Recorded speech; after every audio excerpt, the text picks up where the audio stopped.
اللہ نے قرآن میں کفر کی ایک صفت بیان کی ہے۔ اللہ کے جتنے بھی منکرین ہیں، اس کے دین کے جتنے منکرین ہیں، اور جو یہ روش ہے کہ ما ہی الا حیاتنا الدنیا نموت ونحیا وما یہلکنا الا الدہر، کہ یہ دنیا کی زندگی ہی صرف دنیا کی زندگی ہے، ہم جیتے ہیں اور ہم مرتے ہیں، وما یہلکنا الا الدہر، اور ہمیں دہر یعنی زمانہ مار دیتا۔ اور دہریہ جماعت کا بھی اصل اللہ نے اس آیت میں بیان کی۔ یہ جو روش ہے کہ دنیا اصل ہے، ہر چیز کی اصل ہے، اور معبود بھی اصل ہے، اور محبوب بھی یہی ہے، مقصود بھی یہی ہے، مطلوب بھی یہی ہے، مدعو بھی یہی ہے، ان کے بارے میں اللہ نے ان کی اس روش کی، اس طرز اور اس نظریات کے اوپر اللہ نے جو بڑی ایک صفات کا لمبا مجموعہ اللہ نے نازل فرمایا، ان میں سے ایک صفت یہ ہے کہ یہ بڑے ظاہر پرست ہوتے ہیں۔ ظاہریت کی سوچ، ظاہر جو دنیا کا ہے، اس کا بڑا وزن ہے یہ کفار کے ہاں، اور وہ روش یہاں بھی آ سکتی ہے۔ مقصد تو ایک علت بیان کرنا ہے، وہ مسلمان میں بھی ہو سکتی ہے اور کفر میں بھی ہو سکتی ہے، کہ دنیا کو اصل سکون، راحت، کامیابی، جیت کا اصل بنیاد اور منبع سمجھنا، اس سے ایک انسان کے کردار میں وصف پیدا ہوتا ہے کہ وہ ظاہریت پرست ہو جاتا ہے، اور اللہ اس کی عکاسی قرآن میں کرتا ہے، یعلمون الظاہر من الحیات الدنیا وہم عن الآخرۃ ہم غافلون، کہ یہ کفار کو نا دنیا کا ظاہر بڑا سمجھ میں آتا ہے، یہ ظاہری جمال، یہ ظاہری حسن، یہ ظاہری کمال، یہ ظاہری دولت، یہ ظاہری رتبہ، یہ ظاہری عہدے، یہ ظاہری طاقت، مگر جو ہر ظاہر کے پیچھے اللہ نے انسان کو اس دنیا میں جو ڈھونڈنے کے لیے بھیجا تھا، وہ جو باطنی کیفیت اور اصول تھے، جو حقیقت تھی اصل میں، کہ ہر ظاہر کے پیچھے آخرت اور ایک فنا کا کانسیپٹ جڑا ہوا ہے، ایک تصور جڑا ہوا ہے،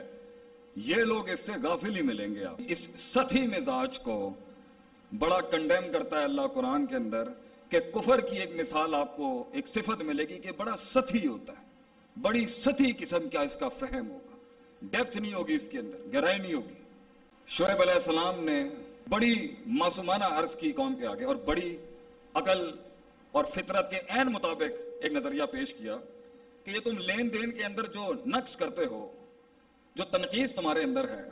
کہ دیتے ہو تو کم دیتے ہو، لیتے ہو تو کھلا لیتے ہو، یہ سوشل جسٹس کے خلاف ہے،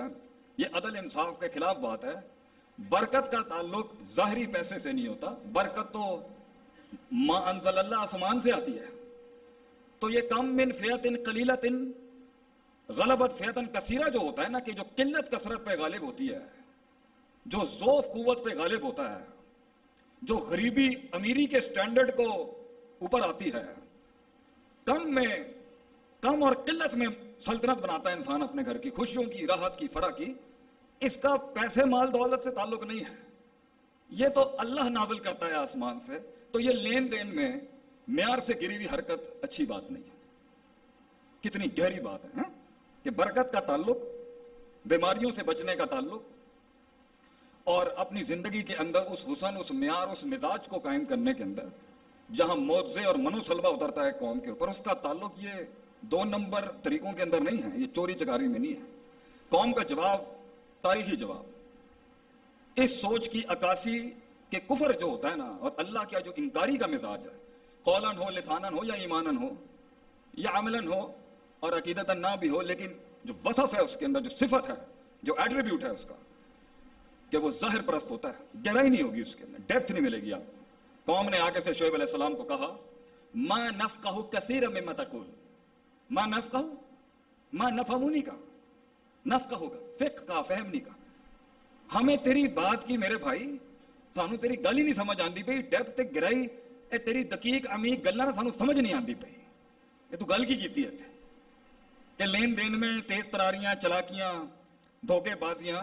سانو گل سمجھ نہیں آندی پئی تیری، ہمیں تیری بات کی ڈیپتھ اور گہرائی سمجھ میں نہیں آ رہی، یہ عمیق دقیق باتیں جو ہے نا، یہ ہمیں سمجھ نہیں آتی تھی۔ تو اس پر کوتر سو دلائل ہیں کہ کفر کی روش جو ہوتی ہے نا، انکار کی روش جو ہوتی ہے، وہ بڑی ظاہریت پسند ہوتی ہے، اور اللہ نے اس وصف ہونا کہ ایک انسان میں گہرائی نہ ہو،